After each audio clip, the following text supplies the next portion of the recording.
സുഹൃത്തുക്കളെ, ഭൂമിയിൽ ജനവാസമുള്ള രണ്ടാമത്തെ തണുത്ത പ്രദേശമായ ഇന്ത്യയിലെ യൂണിയൻ ടെറിട്ടറിയായ കാർഗിലിലെ ദ്രാസ് എന്ന് പറഞ്ഞ ഒരു സ്ഥലത്താണ് കേട്ടോ ഉള്ളത്. സ്ഥലം കാണിച്ചു തരാം. അയ്യോ, എത്ര മനോഹരമായ ഭൂമിയല്ലേ! എന്ത് അഭിമാനമാണെന്നറിയോ ഇങ്ങനൊരു സ്ഥലത്ത് വരാൻ കഴിഞ്ഞത് തന്നെ. വലിയ വലിയ മഞ്ഞ് മലകളൊക്കെ നിങ്ങൾക്ക് കാണാൻ സാധിക്കും. 10,800 അടിയിലാണ് കേട്ടോ ഞാൻ നിൽക്കുന്നത്. ഇവിടുന്ന് 40 കിലോമീറ്റർ പോയാൽ മറ്റൊരു യൂണിയൻ ടെറിട്ടറി ആയ ജമ്മു കാശ്മീരിലേക്ക് എത്തും കേട്ടോ. ഇതാണ് ദ്രാസ് എന്ന് പറഞ്ഞ ആ വലിയ ഭൂപ്രദേശം. കാർഗിൽ വാർ എന്ന് പറയുന്നത് ഇവിടുന്ന് 4 കിലോമീറ്റർ പോയാൽ മതി കേട്ടോ. കാർഗിൽ വാർ മെമ്മോറിയൽ കാണാൻ സാധിക്കും.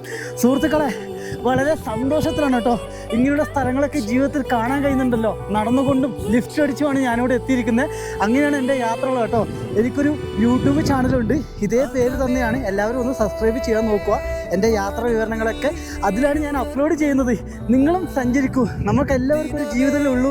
കിട്ടിയ അവസരങ്ങൾ നമ്മൾ സഞ്ചരിക്കാൻ വേണ്ടി ചിലവഴിക്കുക കേട്ടോ.